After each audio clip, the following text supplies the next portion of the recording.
Welcome to another episode of 6'5 Guys. I'm Steve Lawrence. And I'm Ed Mobley.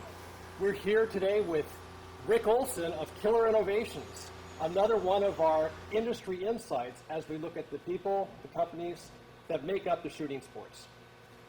So Rick, thanks for having us. Whenever we do these videos, we always like to ask about the personal story behind the start of the business. So can you tell us a bit about, what you do and how you got into it? Well, it was more of a decision to go with what your passion, follow your passion.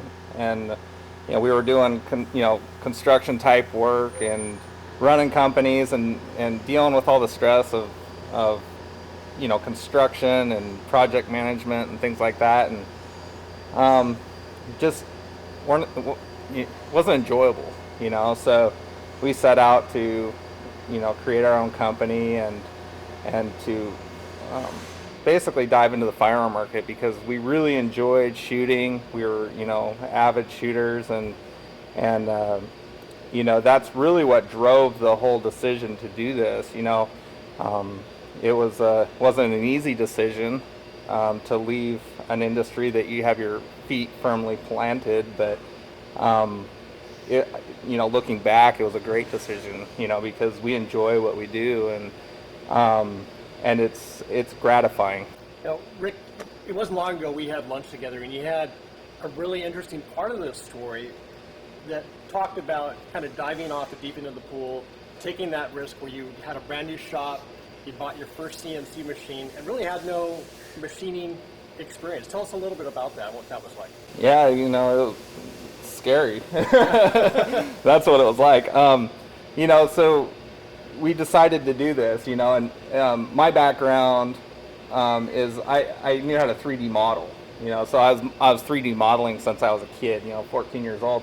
So I knew how to model things. I knew how to create things on the computer, but never brought them full circle and actually made them, so when this whole thing started, it all started off with modeling designs, and we were going after patents and things. We had some really good ideas.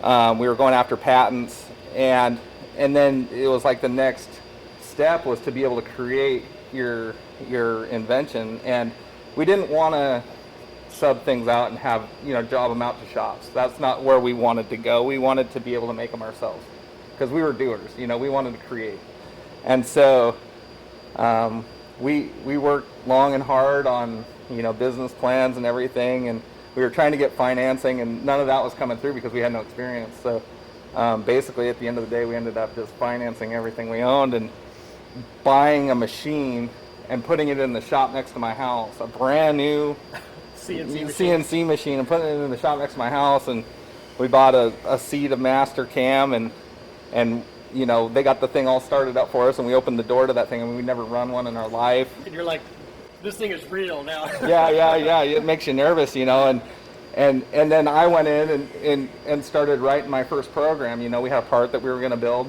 and I wrote the program for this part, and we went out and we were just nervous as watching that cutter come into the metal the first time, and but amazingly, we started making good parts almost right out of the gate. It was doable. We had some good help behind us. We had a lot of support, some family and friends and some industry people that were, helping us out, and we had people to bounce, questions and ideas off of, and so right off the bat, we were making 4-axis parts on a mill that were actually fairly complex, and it took us a little bit to get the quality, the measurement and everything under control. Just because you can cut the part doesn't mean that it's going to be accurate and it's going to fit the spec. Mm-hmm. And so the next 6 months was a real learning curve on all of that, and tool life and tool breakage and things like that. But as we move forward, it was kind of almost an advantage because we weren't raised in a machining field. It's not where we came up, and so we had a lot of out of the box ideas on fixturing and some of the parts that we were making, and just our whole approach on how to attack it. And now looking back, it actually helped us a lot. Some of the ideas that we had back then we're still using today, and other companies in the industry are using today. They've actually seen what we're doing and going, hey, that's a good idea, And so, but yeah, it was scary, the first time that, we opened the door to that machine. It was, it makes you nervous, and you got to make payments on that thing. Yeah. So if I hear you right, I mean, you had certain mentors, people that inspired you, and it sounds like your lack of a traditional background has actually been a competitive advantage in the way you approach things. In some ways, yes. In other ways, it would have been nice to know some of those things when we started. There's the school of hard knocks that we had to go through. It's kind of give and take. I'm not, there's always two paths to reach, the same point, and some of them are harder and some of them, they're just different paths. And the path that we've taken, where we're at now, I don't regret it. Well, it's interesting. You started off in a brand new shop with a CNC machine. You probably thought that you were going to be in that facility for a while, and that was just a few years ago, right? Mm-hmm. And now we are here, for you guys here, we took the tour. This is a fairly cavernous facility as opposed to a shop by the house. Tell us about that growth and what it took to get here. Yeah, we had some local companies that we were working with that were awesome. They provided the opportunity for us to not only produce parts, but produce a lot of them and get, planted in the industry. So the growth was fairly rapid. We put in the machine, our first machine in our shop. It was a 40 by 60 shop next to my house. I built it just to do this. And we put in the first machine, and it seemed like this big wide open shop. It's like, man, we're going to be able to put so many machines in here. Well, that's not true because we didn't have enough power. And so, but 6 months later, we put in the next machine. We were able to justify another machine. Well, another 6 months after that, we were looking to put in another machine, and we started doing power calculations, and it wasn't going to happen in that shop. So, so we were in that shop a year basically, and we were moving out. And so we're in this shop here. This is 10,000 square feet.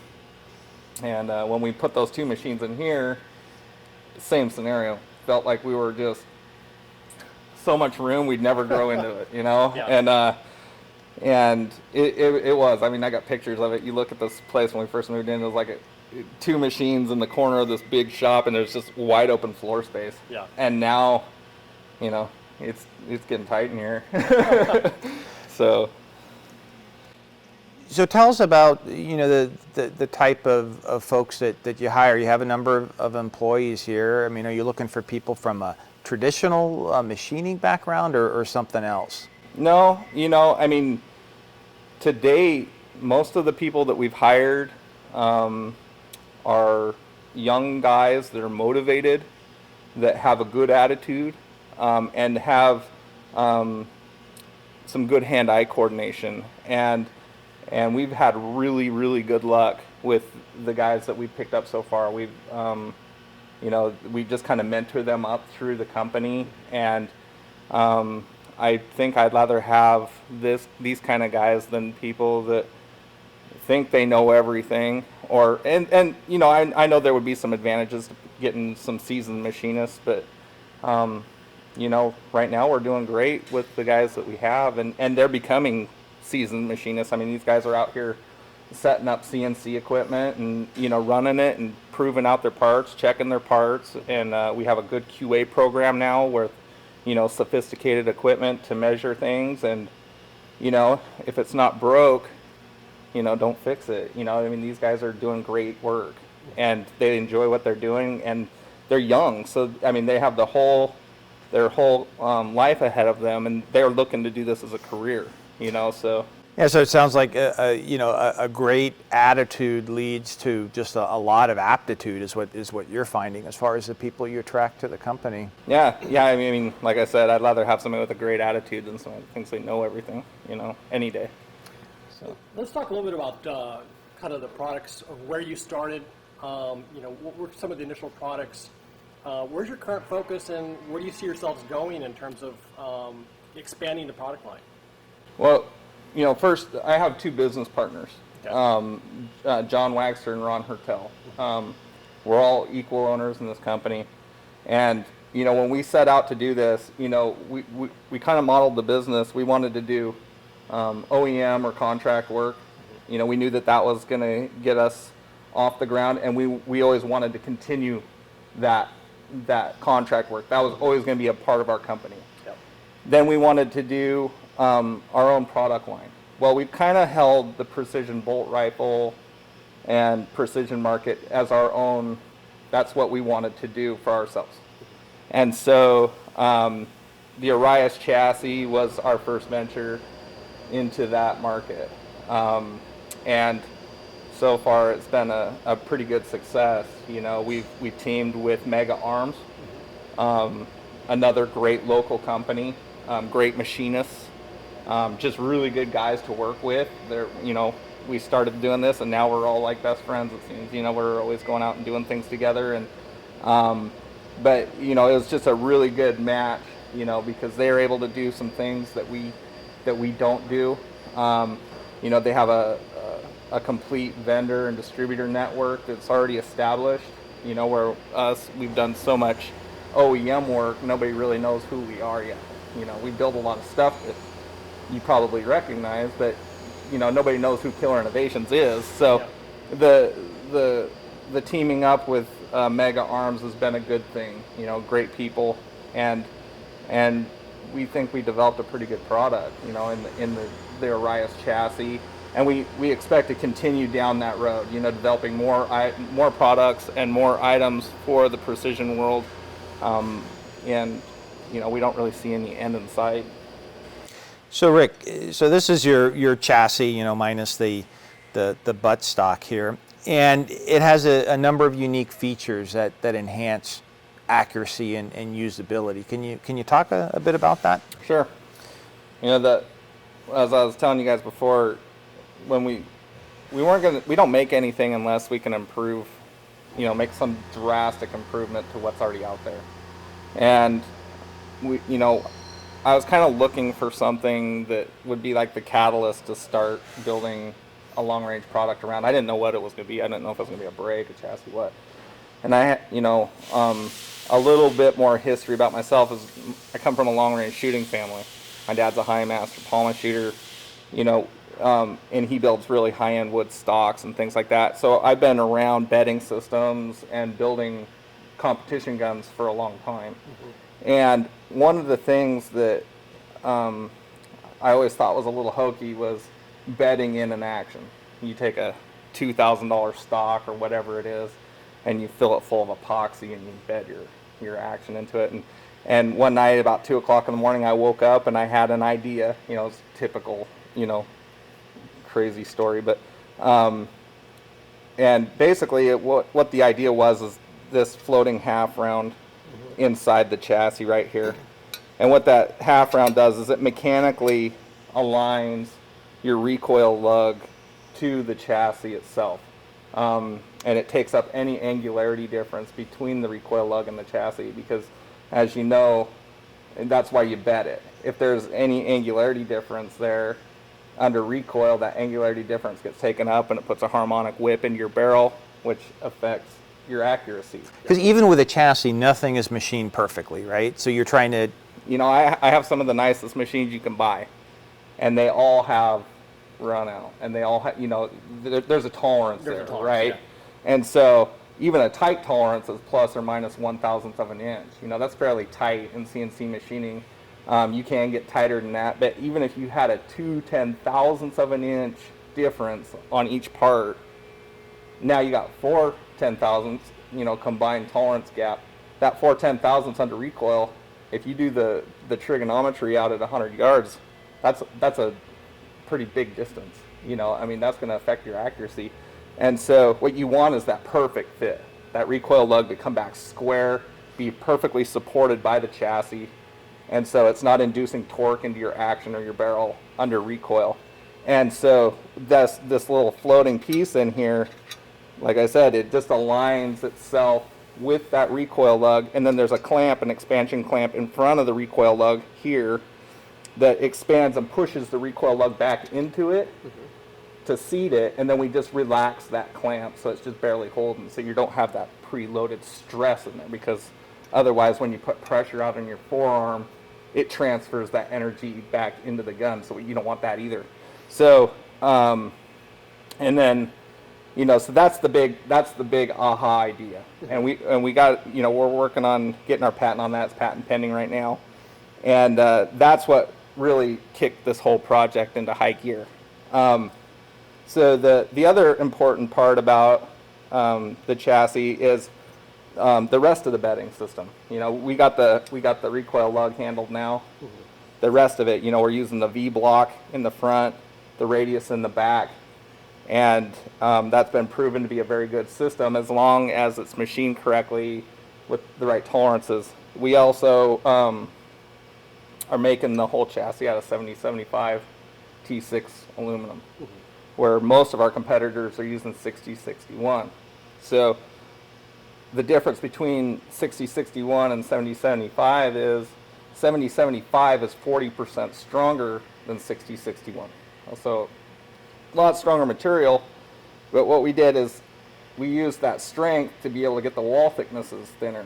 Okay, so now Less weight. weight, Yeah. you know, so it's just as strong. We didn't overbuild the thing, but it's light. You know, it's 2 pounds 1 ounce for the chassis itself, which is, you know, really light for a chassis that has this much function. You know, it's not just like this stripped down, doesn't have any key mods, no rail attachments. You know, this thing's fully loaded, but it weighs 2 pounds 1 ounce. And so, and then we went through the rest of the chassis. You know, we have a quick detach, you know, night vision rail that goes on the front, and it's an accessory rail. You can put whatever you want on there. It's got a removable rear trunnion, so as different stocks come out, we can adapt to anything. Any AR compatible, yeah. Yeah, right now we have any AR stock you can get, you can put on the back of this. AR-15 style pistol grips, ambidextrous mag release. The list goes on and on. You know, hardened flush cups for your QD sockets. AI, AW mags. Yep. It's really versatile, you know. Yeah. Now, when we went through and kind of took the tour of the facility here, we saw a number of really cool CNC machines. In fact, we're standing in front of a fairly large one here behind us. What was apparent to us as we went through and talked about what you do here, quality and the attention to quality and QA really came out. Tell us a little bit more about kind of what you do in that department to keep tight tolerances and, you know, especially in a product for something like this. Yeah, you know, that's the biggest thing with machining. You can machine bad parts all day long. You have to make sure that you're meeting the design criteria, you know, and we design all of our own products here, and so, you know, putting tight tolerances where they're needed is critical. You got to design things correctly first, but then it's being able to machine them to that specification. And so one of the biggest things, you know, even with this chassis is, you know, this V block area right here versus this radius part back here. You know, they're machined with two different tools. So that was a big area of focus for us, because this area right here has to support your receiver perfectly. If if the front area of this, if you put in a pin here, and that represents your receiver is basically a big round bar. And then you put in a puck back here in the radius part. Are these two bars collinear? Are they concentric to each other and perfectly collinear? Because if they're not, you're going to have torque induced into your receiver, which again is going to affect your accuracy pretty considerable. Yeah, now you were talking about one of the field tests when you were kind of doing field trials, that you took this, you had your shooting team out there, right? You took this in and out a number of times. So can you tell us a little bit about that? Yeah. So because we've held everything so tight in the bedding system on this, which is to me the heartbeat of this whole system. Yeah.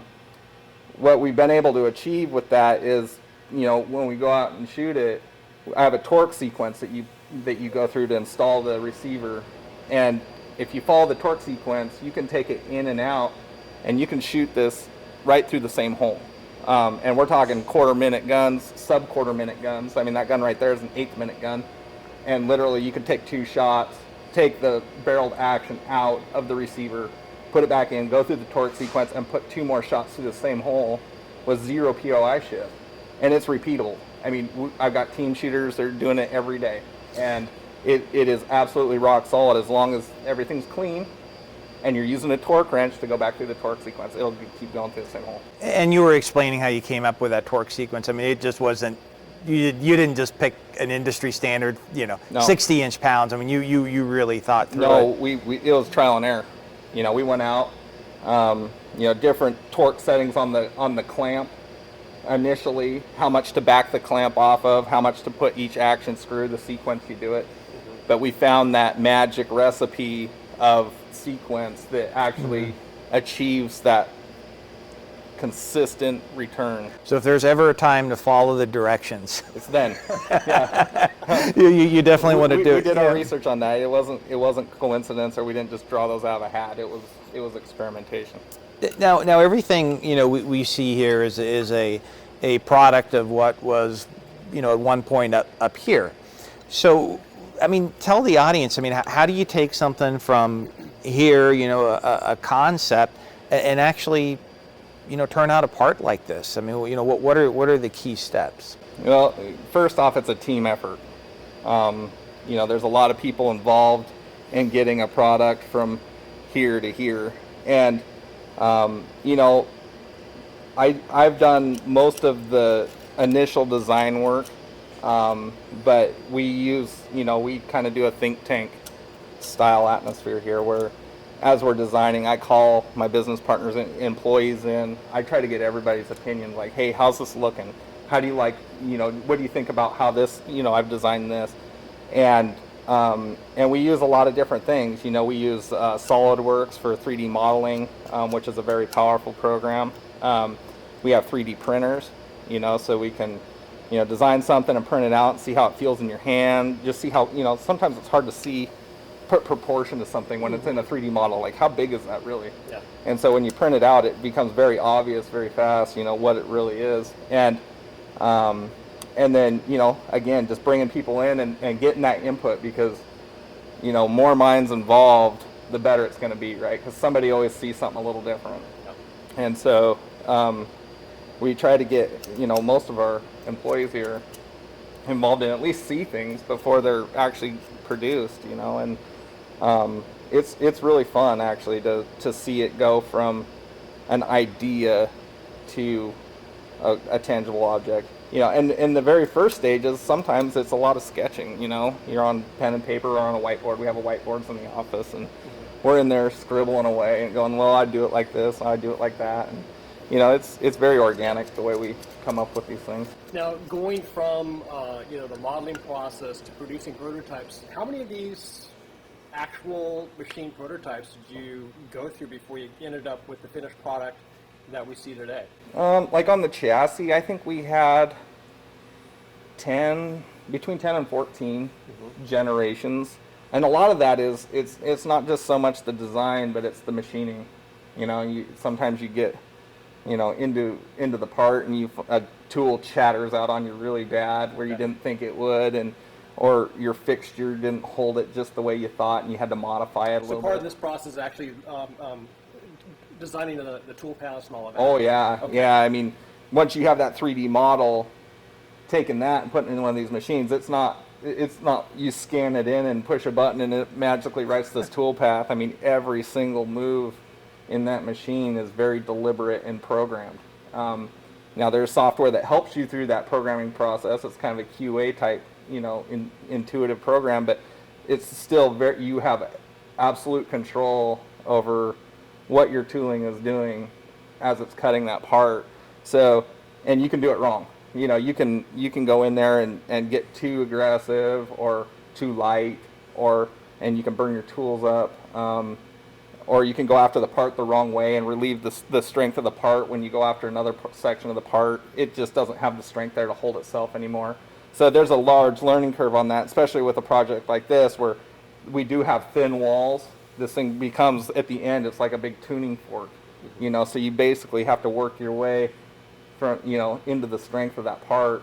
And so that, you know, we lost, you know, a few parts because of that. And then we got good parts off, and we went and played with them and said, you know, we just don't like the way this is, you know, and we come back and we tweak it and tune it.